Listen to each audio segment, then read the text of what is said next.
વિદ્યાર્થી મિત્રો, આપણે પ્રકરણ નંબર 9 ની અંદર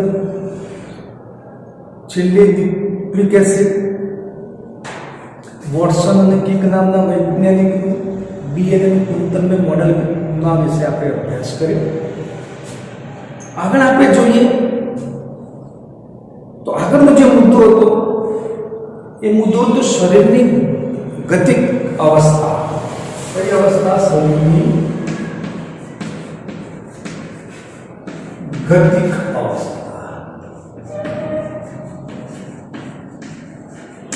અથવા તો ગતિશીલ અવસ્થા. બીજા શબ્દોમાં આપણે કહીએ કે ભાઈ દેહ બંધારણની ગતિશીલ અવસ્થા. આ શરીરની મતલબ દેહ બંધારણ. ગતિક એટલે ગતિશીલ. તો દેહ બંધારણની ગતિશીલ અવસ્થા અથવા તો આ જે મુદ્દા ઉપર જે શીખવાનું હતું એ મહત્વની બાબત હતી ચયાપચયની ક્રિયા અથવા ચયાપચય પાય. એના વિશે શીખવાનું. તો આપણે આ મુદ્દા વિશે આપણે ચર્ચા કરીએ કે ભાઈ શરીરની ગતિક અવસ્થા. તો એની અંદર આપણે જો સજીવો આપણે જ્યારે જાણીએ છીએ કે સજીવોની અંદર હજારો કાર્બનિક રસાયણો અને જૈવ અણુઓ આવેલા છે. સજીવોની અંદર આપણે બેક્ટેરિયા જોઈએ, પ્રજીવો જોઈએ, વનસ્પતિ જોઈએ, પ્રાણીઓ જોઈએ. તો આની અંદર હજારો રસાયણો અને જૈવ અણુઓ આવેલા છે. બરાબર. આ રસાયણો અથવા જૈવ અણુની નિશ્ચિત સાંદ્રતા હોય છે. એ નિશ્ચિત સાંદ્રતાની અંદર આવેલા હોય છે. અને આ નિશ્ચિત સાંદ્રતાને મોલ પ્રતિ કોષ અથવા તો મોલ પ્રતિ લિટર વડે દર્શાવવામાં આવે છે. કઈ રીતે દર્શાવવામાં? આ રીતે મોલ પ્રતિ કોષ અથવા મોલ પ્રતિ લિટર તરીકે દર્શાવાય છે. લિટરમાં દર્શાવાય છે. બીજી વાત કરીએ આપણે તો શરીરની અંદર જે રસાયણો અથવા જૈવ અણુઓ આવેલા છે એમની સતત અદલાબદલી થતી હોય છે. એટલે આ રસાયણો એ અથવા જૈવ અણુઓ એકબીજા સાથે સતત જોડાતા હોય છે અને જોડાય અને નવા રસાયણ અથવા જૈવ અણુનું નિર્માણ કરે છે. આપણે હું તમને સમજાવું કે માનો કે કોઈ એક રસાયણ Na સોડિયમ, આ સોડિયમ બીજું રસાયણ Cl, બરાબર. આ એક રસાયણ આ બીજા રસાયણ સાથે જોડાશે અને નવું રસાયણ કયું બનશે? NaCl. તો આ રસાયણો અથવા જૈવ અણુઓ પરસ્પર એકબીજા સાથે સતત જોડાતા હોય છે અને જોડાઈને નવું રસાયણ અથવા જૈવ અણુનું નિર્માણ કરતા હોય છે. આગળ આપણે વાત કરીએ કે સજીવના શરીરની અંદર સતત નવા અણુનું નિર્માણ થતું હોય છે અને અમુક અણુનું વિઘટન થતું હોય છે, તૂટતા હોય છે. અમુક રાસાયણિક પ્રક્રિયાઓ દ્વારા અમુક જૈવ અણુ તૂટતા હોય છે અને એમાંથી પાછા નવા જૈવ અણુનું સર્જન થતું હોય છે. એટલે અમુક જૈવ અણુઓ તૂટી અને બીજી પ્રક્રિયા દ્વારા બીજા જૈવ અણુઓ સાથે જોડાય અને નવા જૈવ અણુનું સર્જન કરતા હોય છે. તો જ્યાં નિર્માણ અને વિખંડનની ક્રિયાઓ સતત ચાલતી હોય છે શરીરમાં. અત્યાર સુધી આપણે રાસાયણિક પ્રક્રિયાઓ કહેતા હતા. હાલ મેં તમને કહ્યું કે શરીરની અંદર રાસાયણિક પ્રક્રિયાઓ દ્વારા નિર્માણ અને વિખંડનની ક્રિયાઓ સતત ચાલતી હોય છે. પણ આ મુદ્દા ઉપર જ્યારે આપણે જોઈશું તો આ નિર્માણ અને વિખંડનની ક્રિયાઓને કઈ ક્રિયાઓ કહેવામાં આવશે? ચયાપચયની ક્રિયાઓ કહેવામાં આવે છે. શું કહેવામાં આવે છે? ચયાપચયની ક્રિયાઓ.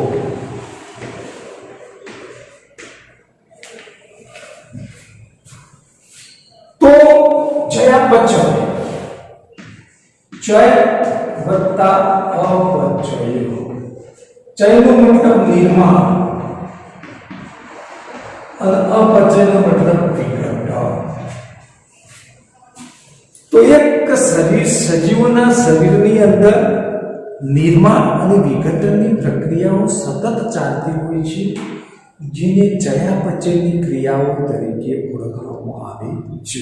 એનો થોડો ઉદાહરણ બુકની અંદર આપેલા હતા કે ભાઈ બુકની અંદર એવું ઉદાહરણ તરીકે કરતું કે ભાઈ એમિનો એસિડમાંથી જ્યારે CO2 દૂર થતો હોય છે, એમિનો એસિડમાંથી CO2 દૂર થશે. હવે એમિનો એસિડ હશે એમાંથી ફક્ત CO2 દૂર થશે તો એમાઇન બની જશે, તો નવું જૈવ રસાયણ બની જશે. બીજી આપણે વાત કરતા હતા કે ભાઈ ન્યુક્લિયોટાઇડ હતા. ન્યુક્લિયોટાઇડ, હવે એ ન્યુક્લિયોટાઇડની રચનાની અંદર શર્કરા N2 બેઝ ફોસ્ફેટ જોડાતા. હવે નાઇટ્રોજન બેઝ હશે, એ નાઇટ્રોજન બેઝની અંદર NH2 સમૂહ આવેલો હશે. કયો સમૂહ આવેલો છે? NH2 સમૂહ. તો નાઇટ્રોજન બેઝ 5 હતા, આપણે જોયેલા હતા, પ્યુરિન અને પ્યુરિપિડિન. તો દરેકની અંદર NH2 એમિનો સમૂહ આવેલો હશે. તો શર્કરા સાથે જ્યારે એમિનો સમૂહ જોડાતો હોય છે ત્યારે ન્યુક્લિયોટાઇડનું નિર્માણ થતું હોય છે, એટલે નવા જૈવોનું નિર્માણ થતું હોય છે. બીજી અંદર બુકની અંદર એક ઉદાહરણ આપેલું હતું કે ભાઈ ગ્લાયકોસિડિક બંધ. તો જ્યારે માલ્ટોઝ હશે એ માલ્ટોઝનું નિર્માણ ગ્લુકોઝના બે અણુઓ ભેગા થઈ અને ગ્લાયકોસિડિક બંધ દ્વારા માલ્ટોઝનું નિર્માણ થતું હોય છે. તો માલ્ટોઝની અંદર જે ગ્લાયકોસિડિક બંધ તૂટતો હોય છે ત્યારે ફરી પાછું ગ્લુકોઝનું નિર્માણ, ગ્લુકોઝના બે અણુનું નિર્માણ થતું હોય છે. એટલે એક અણુમાંથી એ અણુનું વિઘટન થાય અને નવા અણુનું જૈવ અણુનું સર્જન થતું હોય છે. તો આ બધી ક્રિયાઓને ચયાપચય ક્રિયા તરીકે ઓળખવામાં આવે છે. હવે ચયાપચય ક્રિયાઓ વિશે થોડી બીજી આપણે માહિતી લઈએ. અને બીજો મુદ્દો હતો ચયાપચય પથ અથવા માર્ગ.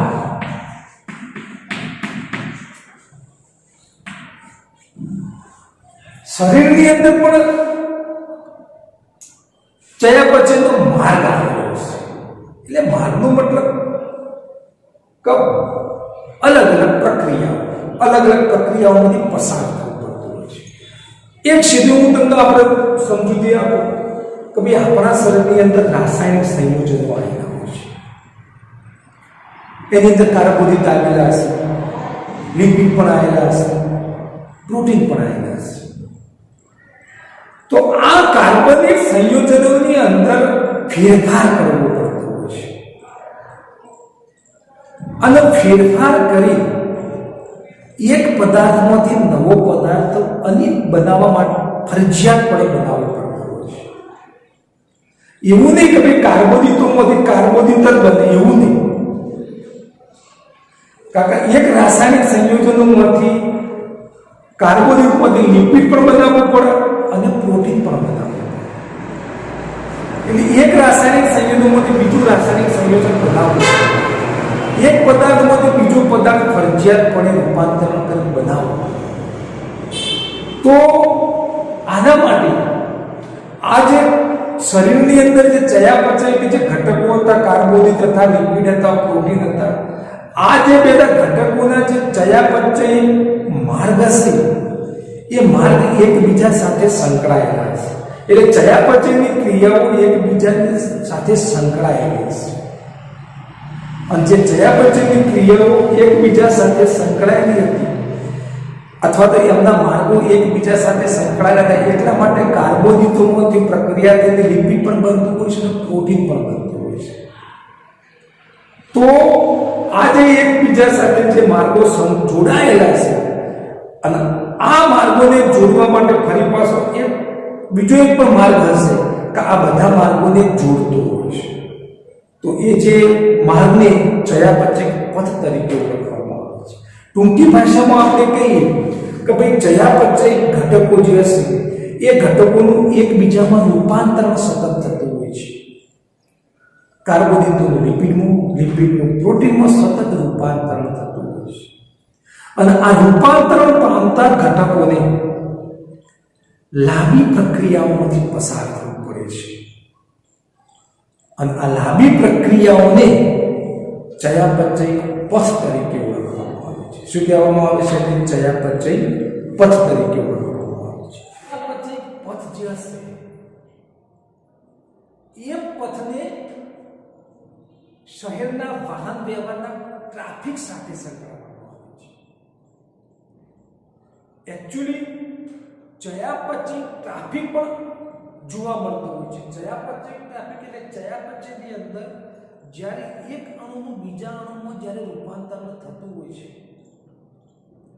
તો એને લાંબી બધી પ્રક્રિયાઓમાંથી પસાર થવું પડતું હોય છે. ઘણીવાર અમુક પદાર્થની લાંબી શૃંખલાઓ એમાંથી પસાર થાય, વળી પાછા બીજા પદાર્થો હશે એમની લાંબી શૃંખલામાંથી પસાર થવું પડતું હોય તો આને જે ચયાપચય ટ્રાફિક તરીકે ઓળખવામાં આવે છે.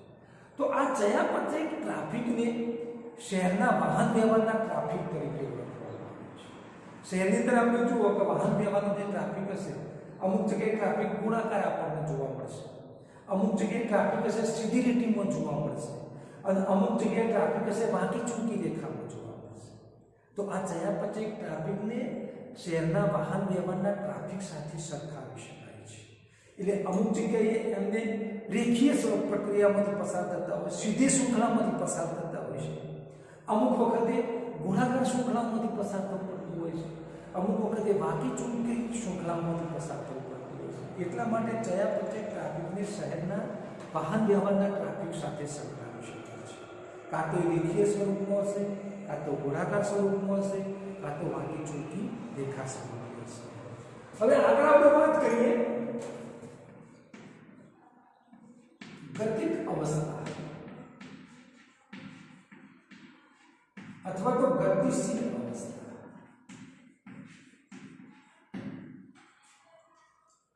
તો જે આ ચયાપચયના ઘટકોનો પ્રવાહ હશે, જે ચયાપચયની અંદર ક્રિયામાં ભાગ લેતા ઘટકો હશે, એ ઘટકોનો પ્રવાહ એ નિશ્ચિત વેગે અને નિશ્ચિત દિશામાં જ ગતિ કરતા હોય છે. નિશ્ચિત વેગે અને નિશ્ચિત દિશામાં ગતિ કરતા હોય છે.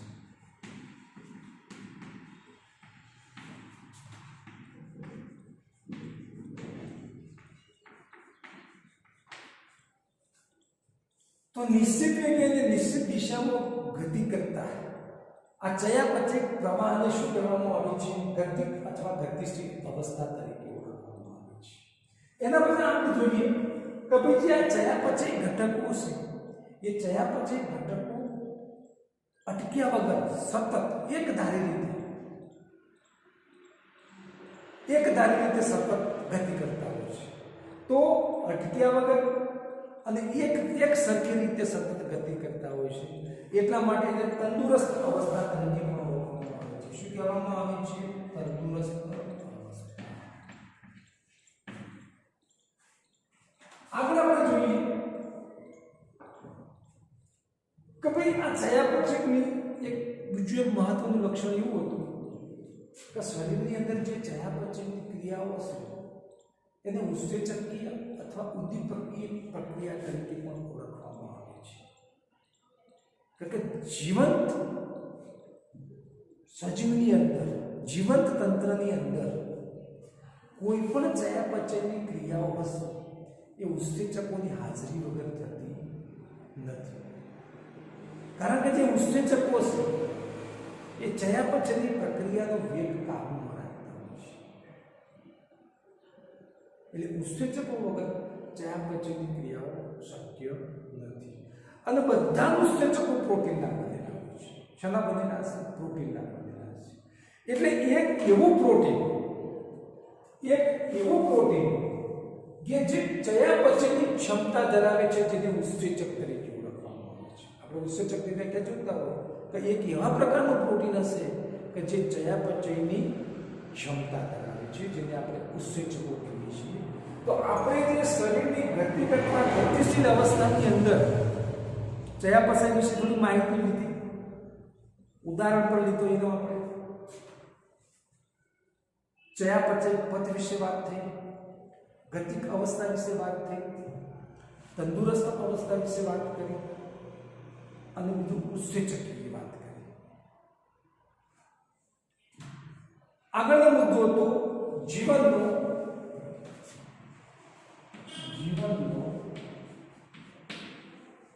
ચયાપચય આધાર.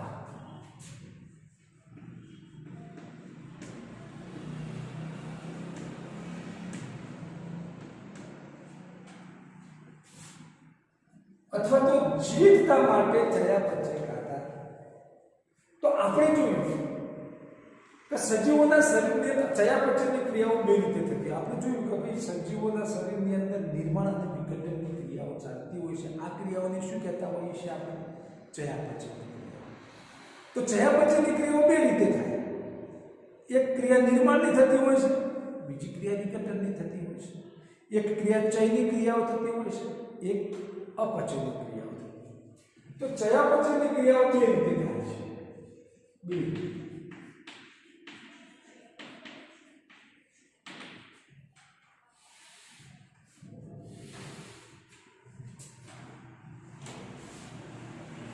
એક ક્રિયામાં એવું હતું કે ભાઈ સરળ ઘટકોમાંથી જટિલ ઘટકોનું નિર્માણ. સરળ ઘટકોમાંથી જટિલ.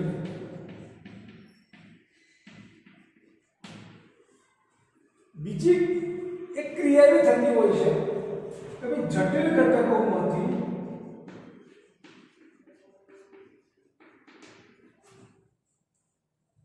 સરળ ઘટકોનું નિર્માણ. આનું જો આપણે ઉદાહરણ જોવું હોય તો એસિડિક એસિડમાંથી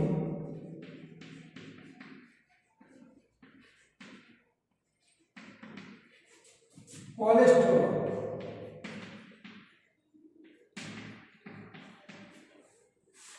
આ સરળ ઘટક છે. આ કયો સરળ ઘટક? અને આ સરળમાંથી કોલેસ્ટ્રોલ બનશે. આ જટિલ ઘટક છે. આનું આપણે ઉદાહરણ જોવું હોય તો આપણે કહીએ કે ભાઈ રેખિત જે સ્નાયુ પેશી હતી, રેખિત સ્નાયુ પેશી, એમાં કંકાલ સ્નાયુનો પ્રકાર હતો. કંકાલ સ્નાયુ પેશી.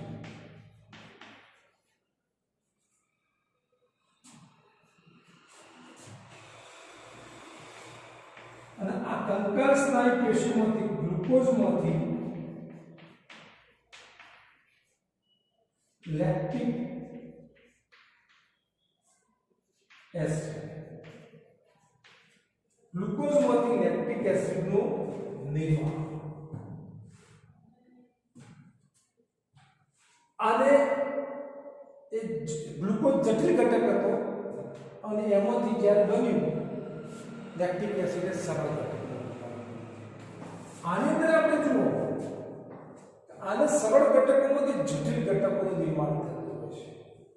એટલે એને જૈવ નિર્માણની ક્રિયાઓ કહેવામાં આવે છે. શું કહેવામાં આવે? જૈવ નિર્માણ અથવા જૈવ અણુ નિર્માણ.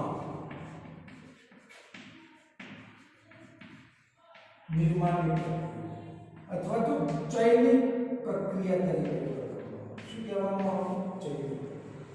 આની અંદર જટિલ ઘટકોનું વિઘટન અને સરળ અણુમાં રૂપાંતર. તો આને કહેવામાં આવે છે વિઘટનાત્મક ક્રિયા અથવા અપચયની ક્રિયા તરીકે. આગળ આપણે જોઈએ તો આ સરળ ઘટકોમાંથી જ્યારે જટિલ ઘટકો બનતા હોય તો એમાં ઊર્જાનો સંગ્રહ થાય છે. ઊર્જા એટલે શક્તિ. શક્તિનો શું થશે? સંગ્રહ થશે. કે જે એમિનો એસિડ હતા એ એમિનો એસિડમાંથી પ્રોટીનનું નિર્માણ માટેમાં શક્તિ થોડી વપરાતી હોય છે, પણ શક્તિનો સંગ્રહ થતો હોય છે. આ પ્રક્રિયા શક્તિ ત્યાગ, ઊર્જા મુક્ત થાય છે. આ જટિલ ઘટકોમાંથી સરળ ઘટકો. આની અંદર આપણે જ્યારે જોઈએ કે ભાઈ ગ્લુકોઝમાંથી લેક્ટિક એસિડ બન્યું આ ચયાપચયની ક્રિયામાંથી. આ અપચયની જે ક્રિયા હતી એ અપચયની ક્રિયાની અંદર આપણે જોયું કે ભાઈ જટિલ ઘટક ગ્લુકોઝ જટિલ ઘટક હતો એમાંથી લેક્ટિક એસિડનું નિર્માણ થયું, શક્તિ મુક્ત થઈ, ઉર્જા મુક્ત થઈ ગઈ.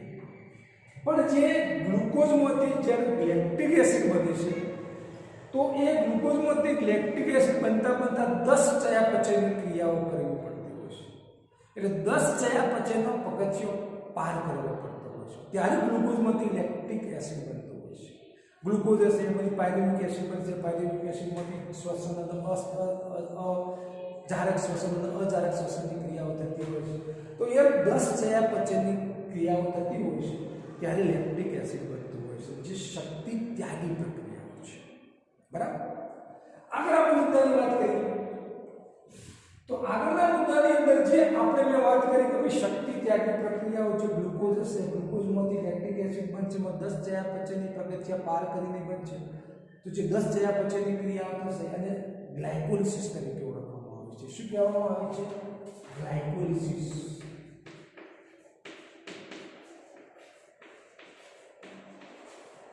તરીકે ઓળખવામાં આવે છે. આગળ આપણે જોઈએ તો શક્તિનો સંગ્રહ.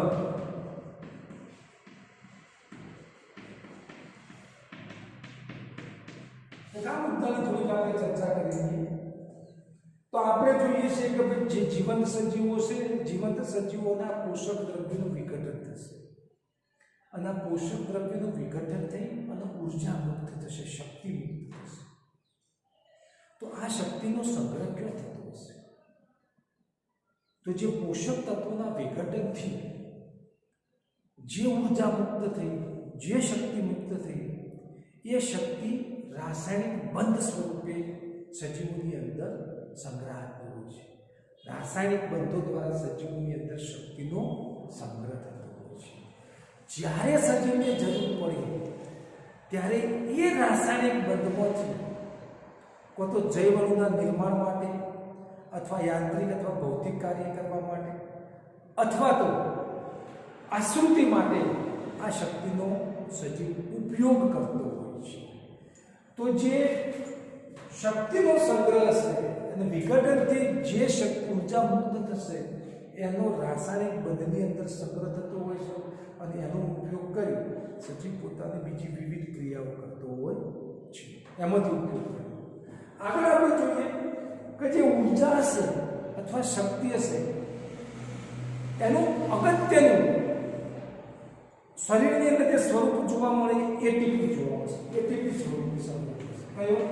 એટીપી. તો જે શક્તિનું અગત્યનું શરીરની અંદર જે સ્વરૂપ હશે એ એટીપી સ્વરૂપે આપણને જોવા મળશે. અને મોટાભાગે સજીવની અંદર તમે જુઓ કે જે શક્તિનો સંગ્રહ છે એટીપી સ્વરૂપે થયેલો હશે, જેની એડિનો સાઇન ટ્રાઇફોસ્ફેટ તરીકે ઓળખવામાં આવે છે. એડિનોસાઇન ટ્રાઇફોસ્ફેટ તરીકે ઓળખવામાં આવે છે. અને કહેવામાં આવે એડિનોસાઇન ટ્રાઇફોસ્ફેટ.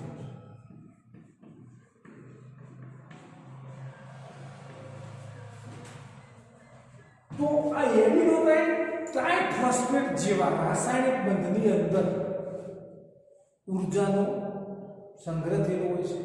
એટલા માટે એડિનોસાઇન ટ્રાઇફોસ્ફેટને શક્તિનું ચલણ તરીકે ઓળખવામાં આવે છે, શક્તિનું નાણાં તરીકે ઓળખવામાં આવે છે. ગમે ત્યારે એમાંથી શક્તિ મળી જતી હોય છે. એટલે શક્તિનું જે અગત્યનું શરીરની અંદર જે સ્વરૂપ હોય તો એ એટીપી હશે, એડિનોસાઇન ટ્રાઇફોસ્ફેટ હશે, કે જે ગમે ત્યારે એમાંથી સજીવોને શક્તિનો ઉપયોગ કરી શકતા હોય છે. એટલા માટે શક્તિનું ચલણ તરીકે ઓળખવામાં આવે છે. છેલ્લે આપણે વાત કરીએ કે જૈવ શક્તિ વિજ્ઞાન. છેલ્લો મુદ્દો હતો જૈવ શક્તિ વિજ્ઞાન.